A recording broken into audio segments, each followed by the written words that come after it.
Buen día, amada iglesia. Dios les bendiga sobreabundantemente. Les comparto el mensaje correspondiente a hoy, julio 19, tomado del texto Job capítulo 42, versículos 1 y 2. Dice así la palabra del Señor. Entonces respondió al Señor y dijo: Yo sé que tú puedes hacer todas las cosas, y ningún propósito tuyo puede ser estorbado. Salmo 62, 11. Una vez habló Dios, dos veces he oído esto, que de Dios es todo el poder. Quiero hablarles en este día de un atributo importante del Señor, que es la omnipotencia. La palabra omnipotencia viene de dos términos: el término omni, que quiere decir todo, y potencia, poder, lo cual significa que Dios tiene todo el poder. Un ser omnipotente es aquel que no necesita a nadie, es poderoso en todos los sentidos, tiene un poder inagotable, sin límites, infinito. La Biblia llama a Dios Dios Shaddai, que quiere decir el Dios omnipotente. Quiero tratar tres aspectos importantes dentro de esta temática sobre la omnipotencia de Dios. El primer aspecto, la omnipotencia de Dios en la creación del universo. Es decir, el poder ilimitado, inconmensurable, infinito de Dios cuando creó el universo. Y en el Salmo 89, versículo 11, dice: tuyos son los cielos, tuya también la tierra, el mundo y su plenitud tú lo fundaste. Y en el Salmo 24, versículo 1, dice así: de Jehová es la tierra y su plenitud, el mundo y lo que en él habita, porque él la fundó sobre los mares y la firmó sobre los ríos. Dios tiene toda la potestad sobre la creación.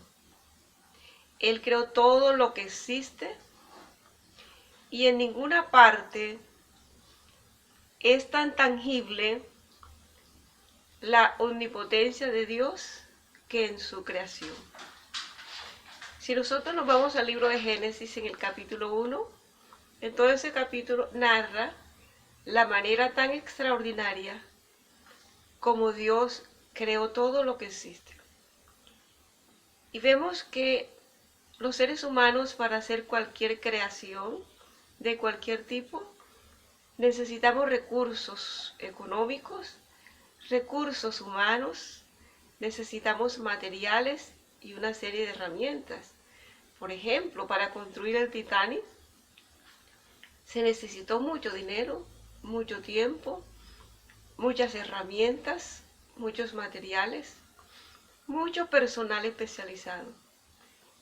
Pero Dios, para crear el universo, que es tan grande, y para crearlo a la perfección como lo creó, no necesitó absolutamente nada. Solamente Dios dio la palabra y todo fue hecho. Dios dijo: hágase, y al instante todo se hizo, y se hizo de una manera perfecta. Esa es la omnipotencia de Dios. Y ese atributo es único en Dios. Ningún ser humano lo posee. Por eso la Biblia habla de que Dios es único. Y en el Salmo 33, 6 dice: por la palabra de Jehová fueron hechos los cielos, y todo el ejército de ellos por el aliento de su boca. Es decir, el cielo, la tierra, galaxias, planetas, sistema solar, la fauna, la flora, aún los seres humanos, fuimos creados solamente por un mandato del Señor. Hágase, y de inmediato todo fue hecho. Esa es su omnipotencia. Por eso vemos que la creación es la muestra tangible de que hay un ser omnipotente, un ser que todo lo puede, que tiene potestad sobre todo cuanto existe. El ser humano no puede operar de esa manera. Somos seres frágiles, dependientes de Dios. Por eso Jesús dijo en el libro de Mateo capítulo 15, versículo 5, separados de mí, nada podéis hacer. Y ciertamente, sin Dios no podemos hacer nada. Por ser Dios un ser omnipotente, el ser humano, que es tan frágil, no puede contender contra él. Y vemos que a lo largo de la historia de la humanidad, el hombre ha contendido contra Dios. Y en el libro del profeta Isaías, en el capítulo 45, en el versículo 9, dice lo siguiente: ay del que contiende con su hacedor, el tiesto entre los tiestos de la tierra. Dirá el barro al alfarero, ¿qué haces? Y en el libro de Eclesiastés, capítulo 6, versículo 10, dice: a lo que existe ya se le ha dado nombre, y se sabe lo que es el hombre. No puede contender con el que es más poderoso que él. Dios es más poderoso que todo. Por eso no tenemos ninguna autoridad de ningún tipo para contender contra él, ni cuestionar sus actos. El segundo aspecto a tratar en este texto es la omnipotencia de Dios en la conservación del universo. Dios no solo creó el universo de una manera tan especial, sino que también conserva lo que creó de una manera tan especial. Dios tiene cuidado de todo lo que ha creado. Dios tiene cuidado de usted y de mí. Tiene cuidado de la vegetación, de la fauna, y con su mano sustenta todo. Y en el Salmo capítulo 36, versículo 6, en la parte B, dice: Jehová, al hombre y al animal conservas. Vemos que ningún ser humano tiene la potestad, la capacidad de poder preservarse por sí mismo. Es Dios quien preserva y hace que permanezca todo lo que su pródiga mano ha creado. Por su omnipotencia permanecen los mares, por su omnipotencia permanecen los ríos, por su omnipotencia las especies que él creó permanecen, por su omnipotencia permanece la vegetación, por su omnipotencia la especie humana se mantiene. Por eso Dios dio la orden que nos multiplicáramos y procreáramos. Si Dios no cuidara la vegetación y los animales, los seres humanos pereceríamos, porque las plantas nos dan los productos que diariamente consumimos en nuestra dieta alimenticia, y con los animales también nosotros nos alimentamos. Si Dios no hiciera que la lluvia permaneciera, que las estaciones permanecieran, que la lluvia cayera sobre la tierra, no podría existir ninguna vegetación. Pero Dios preserva todo. Dios preserva el sol, la luna, las estrellas, las aguas de los mares, los ríos, preserva todo. Mire, Dios preserva nuestras vidas. Y desde que somos un embrión, experimentamos la paternidad de Dios. Desde que somos un embrión, experimentamos cómo Dios nos cuida. Porque aún en el vientre de nuestras madres, los ojos del Señor han mirado atentamente ese proceso de gestación y han tenido tanto cuidado para traernos a la tierra con facultades físicas y mentales normales. Por eso, en el Salmo 139, versículo 16, dice el salmista: mi embrión vieron tus ojos, y en tu libro se escribieron todos los días que me fueron dados, cuando no existía ni uno solo de ellos. Mire lo que dice el libro de Romanos, capítulo 11, versículo 36.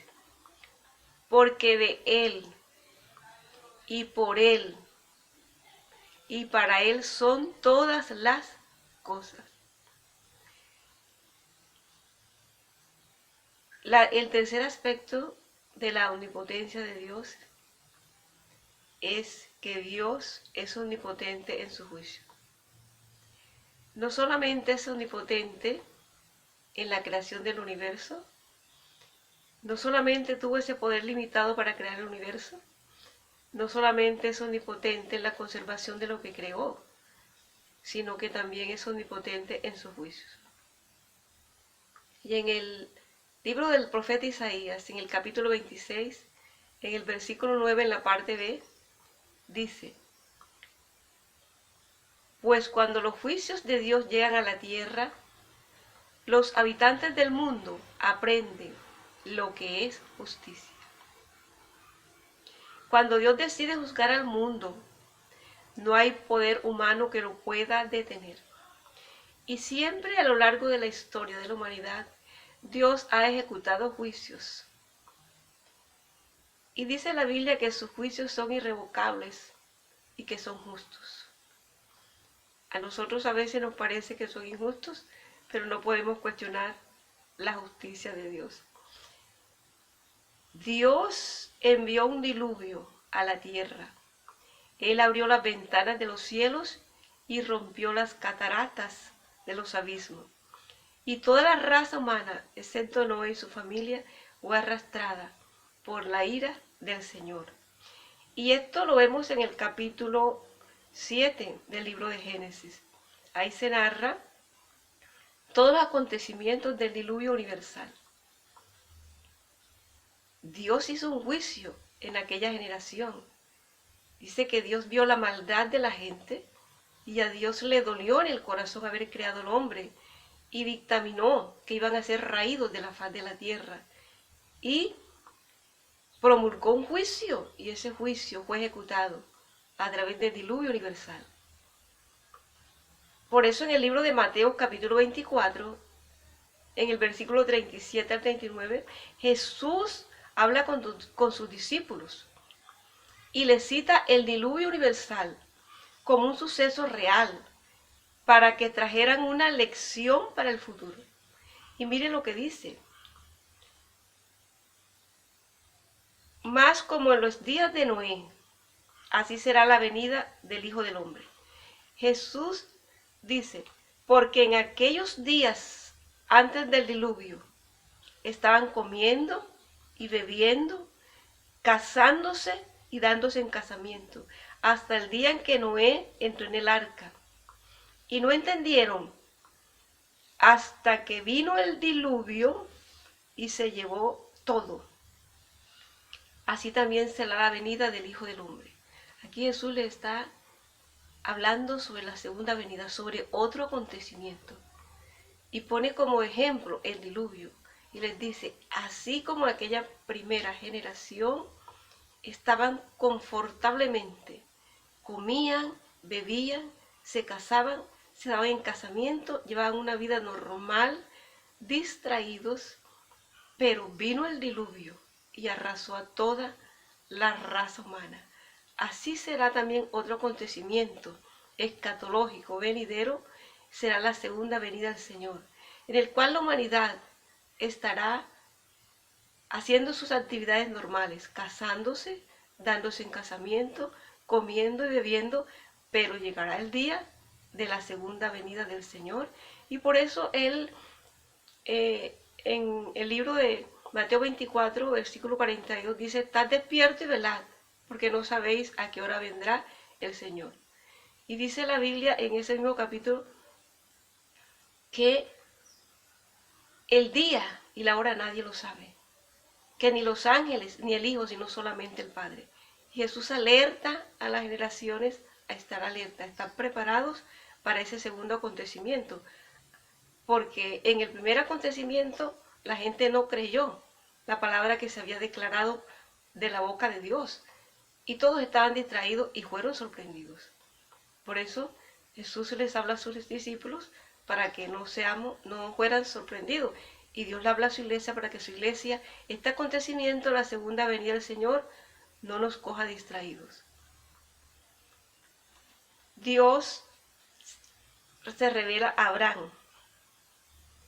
Le revela a Abraham que iba a destruir a las ciudades de Sodoma y Gomorra, porque eran ciudades pecadoras, pervertidas, y la maldad había llegado a su tope.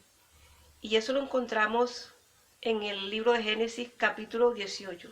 Y Dios dictaminó que los iba a destruir con una lluvia de fuego y azufre. Ese fue el juicio que Dios dictaminó para esas ciudades que practicaban el sodomismo y que eran ciudades donde el pecado había llegado a un grado tan extremo que había hecho que Dios se airara contra ellos. Ellos habían incitado la ira de Dios. Y efectivamente Dios dictaminó el juicio contra Sodoma y Sodoma y Gomorra fueron destruidas por una lluvia de fuego y azufre. Y solamente Lot y su familia fue salvo. Más tarde Dios destruyó a todo el ejército del faraón, ese ejército que asediaba al pueblo de Israel y que Dios operó en favor de su pueblo, abriendo el mar, separando las aguas y abriendo un camino para que su pueblo amado y su pueblo escogido pasara a través, y pasaron por un camino seco.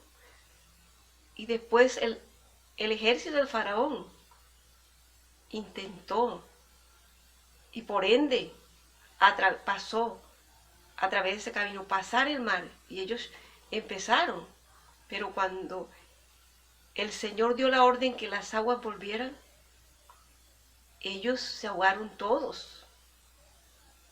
Jinetes y caballos quedaron allí.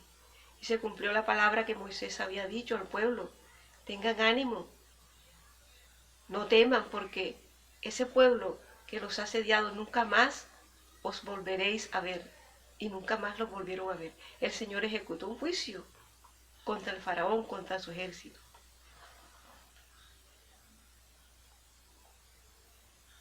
Bueno, eso está en el libro de Éxodo, capítulo 14.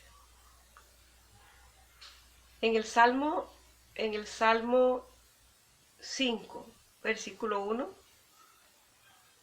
dice: por lo tanto, no se levantarán los malos en el juicio, ni los pecadores en la congregación de los justos. Y en el libro de Isaías, que ya leí, capítulo 26, versículo 9, en la parte B, dice: pues cuando todos tus juicios llegan a la tierra, los habitantes del mundo aprenden lo que es la justicia. Dios es omnipotente en hacer su juicio, y sus juicios son irrevocables. Por eso tenemos que temer al juicio de Dios. Y los juicios que Dios ha hecho, los ha hecho por la maldad del hombre, porque el hombre ha quebrantado la ley, porque el hombre ha sido un infractor reiterativo de la ley, y el hombre ha incitado la ira de Dios. Bueno, pero al final de los tiempos, el juicio de Dios caerá sobre los desobedientes, sobre todos aquellos que no han creído en Jesús, en su obra salvífica, en su evangelio, sobre todos aquellos que han rehusado en seguir a Cristo y que no han creído en su obra redentora. Ese será un juicio que vendrá. Eso es un evento escatológico. Por eso tenemos que estar preparados. Miren lo que dice en el libro de Romanos, capítulo 2, versículo 5. Pero por tu dureza y por tu corazón no arrepentido, atesoras para ti mismo ira para el día de la ira y de la revelación del justo juicio de Dios, el cual pagará a cada uno según sus obras. Se habla de un juicio y son innumerables textos de la Biblia los que hablan de ese juicio final. Y en el libro de Juan, capítulo 3, versículo 36, dice, el que cree en el Hijo tiene la vida, pero el que rehúsa creer en el Hijo no verá la vida, sino que la ira de Dios está sobre él. Y en el libro de Romanos también dice, en el versículo 1, en el capítulo 1, que la ira de Dios se revela contra aquellos que han detenido con injusticia la verdad de Dios, que la ira de Dios descenderá desde el mismo cielo contra todos aquellos que han detenido con injusticia la verdad de Dios. Y en el libro del profeta Amós, en el capítulo 9, en el versículo, del versículo 1 en adelante, Dios habla allí de que nadie escapará al juicio de Dios, porque Él tiene todo el poder para ejecutar su juicio. Y vemos que en el libro de Apocalipsis, capítulo 20, versículo 11 en adelante, habla del juicio del gran trono blanco. Habrá un juicio y el Padre le ha asignado al Hijo el hacer ese juicio, a Jesús. Y allí en ese libro de Apocalipsis, en ese capítulo 20, habla de que los muertos serán juzgados, dice grandes y pequeños, ¿sí? Y que los libros serán abiertos y que allí en esos libros estarán anotadas todas las sanciones, tanto las buenas como las malas. Esperamos un evento escatológico. Por eso como Iglesia de Cristo tenemos que estar preparada para todos estos eventos. Porque la palabra de Dios se cumple, Dios habló y la palabra se cumple. Porque el cielo y la tierra pasarán, pero la palabra del Señor nunca podrá pasar. Esta palabra se va a cumplir. Por eso la Iglesia de Cristo debe estar preparada. Bueno, conociendo la omnipotencia de Dios, no nos queda otro recurso que postrarnos delante de Él, que reconocer su soberanía, que adorarle, que someternos a su mayordomía. No nos queda otra alternativa que obedecer sus preceptos, mandatos y leyes. Conclusión. Primero, Dios es un ser omnipotente, todo lo puede. No hay nada que no pueda hacer. Segundo, el poder de Dios es el que nos sigue sosteniendo en un estado de gracia a pesar de nuestras fallas, a pesar de nuestras inconsistencias, a pesar de nuestros pecados. Tercero, la omnipotencia de Dios significa que Él tiene el poder soberano sobre la creación, que no hay parte de la creación fuera del alcance de su control soberano. Toda la creación está bajo su control. Cuarto, la omnipotencia de Dios es la facultad y la virtud por la cual Él puede hacer que se cumpla todo aquello que Él quiere, todo lo que le dicta su sabiduría infinita. Quinto, Dios puede hacer todo aquello que está de acorde con su naturaleza. En cuanto a ser supremo, no existe nada ni nadie que pueda ejercer su poder por encima de él.